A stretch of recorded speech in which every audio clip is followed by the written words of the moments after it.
Well, Peter O'Brien, Chairman of the Indian River County Commission, thank you for your time this morning. Oh, it's great to be with you, Mark. I appreciate it. One current issue that is not likely to influence the local cash flow or economy in any positive way is All Aboard Florida. Right. And what I'm referring to is the fact that they don't have plans to stop, at least initially.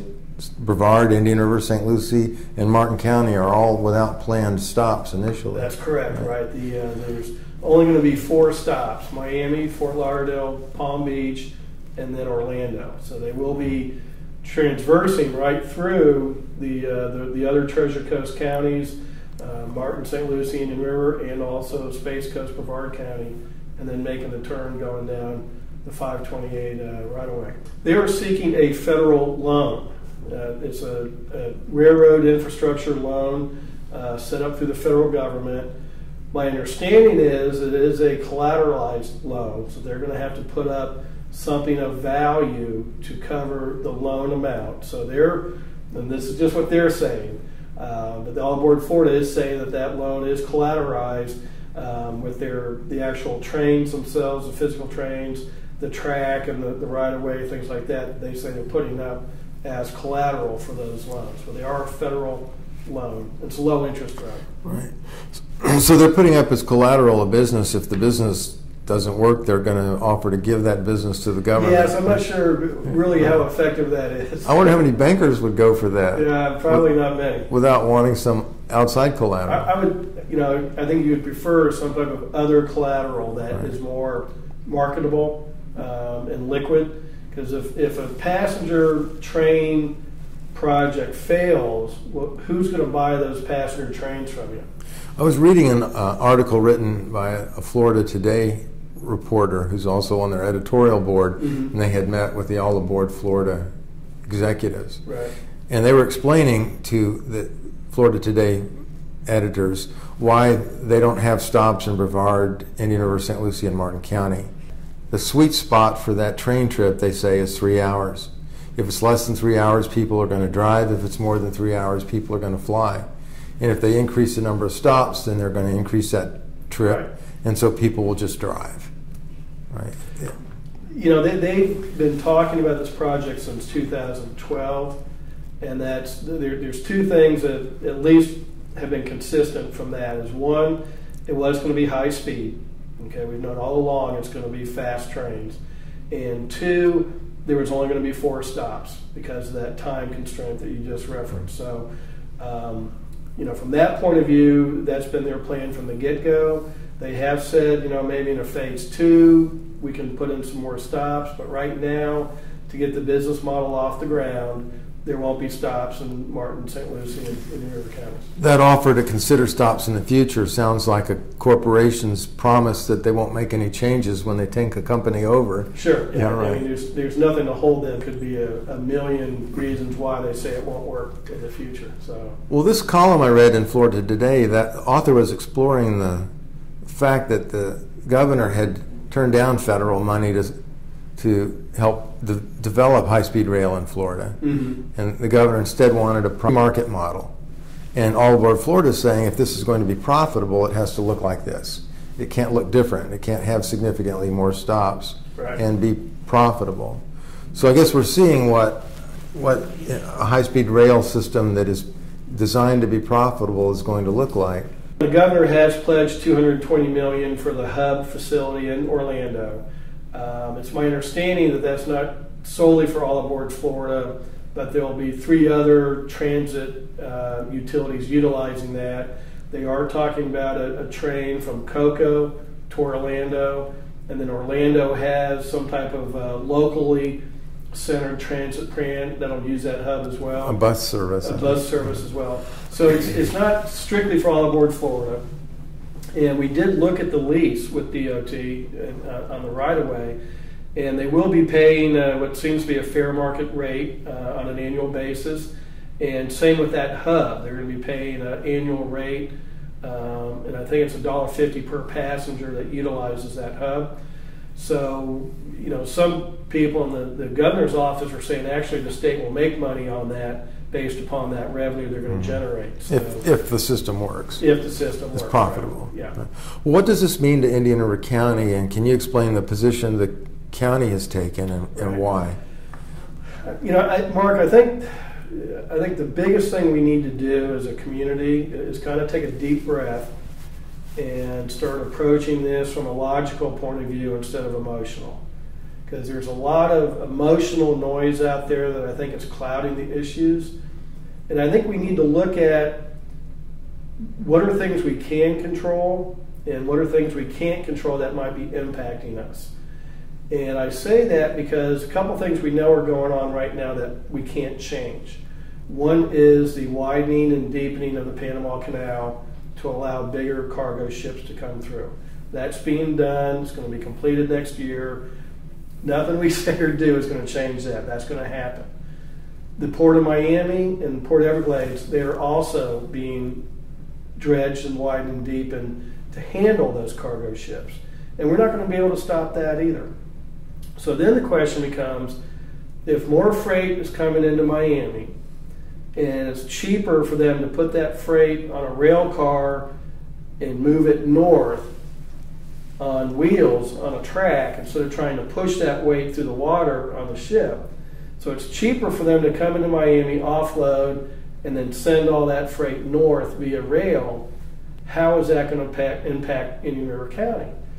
So we might see increased freight traffic, which I see is a big negative for the community because we're single tracked for a lot of the community. And right now, you know, our biggest train issue is when a freight train is off schedule and they have to come to a stop, blocking 4 or 5 or 6 crossings and sit there for 10 or 15 minutes waiting for the other train to catch up because we just have that very short little double track where they can pass. Mm-hmm. I see that problem getting worse if freight is increased on that single rail track. So one of the things All Aboard Florida wants to do is double track the entire length. So I look at it as, okay, if we know the canal's being deepened, we know the port's being deepened, we can logically assume that freight will increase on the rail. Are we not better off having double tracks than single track? One, you know, how I look at it, pragmatically. The fear of the trains are going to cause delays in emergency vehicles and services. I've ridden the Tri-Rail from Palm Beach down to Fort Lauderdale, and you know, you can look at the crossings as you go by, and you know the gates come down, and you're through there in less than a traffic signal, and the gates come up. And you know, Palm Beach is a pretty heavy congested county. If they're not having traffic problems because of the number of Tri-Rail crossings, I don't think we'll see that problem here with All Aboard Florida. Right. I was wondering what the delta is at total time from when the gate goes down, the train passes, the gate comes back up. Right. If that's the length of a traffic signal or less, and it's going to happen twice an hour, every 30 minutes, it's hard to see how that's going to bottleneck traffic in Vero Beach, even in the height of the season. The bigger problem is when the freight trains are stopped, blocking 4 or 5 crossings for 10 or 15 minutes. That is an issue. A train coming through at 90 miles an hour, and they're only going to be 900 foot. These aren't these mile-long or 2-mile-long freight trains. They're very short passenger trains. They go through very quickly.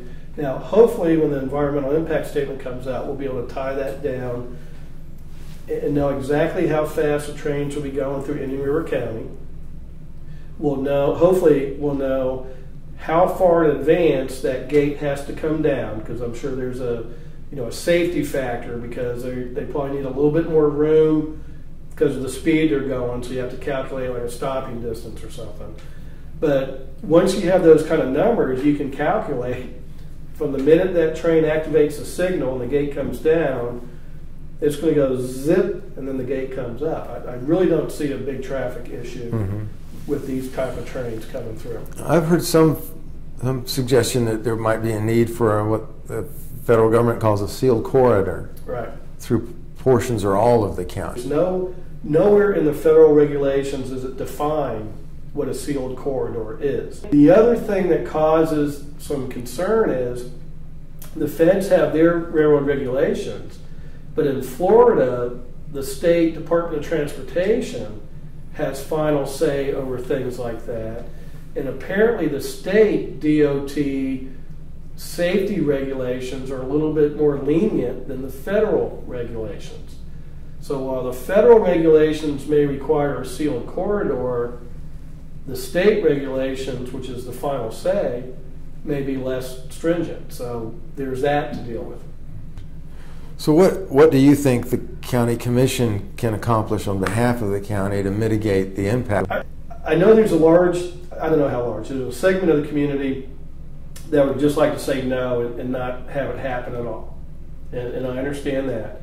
But I think we need to be on two concurrent paths. And we can be working one path if the will of the community is just to deny it completely and not let it happen, that's fine. But I think we need a concurrent strategy that, okay, what if it happens?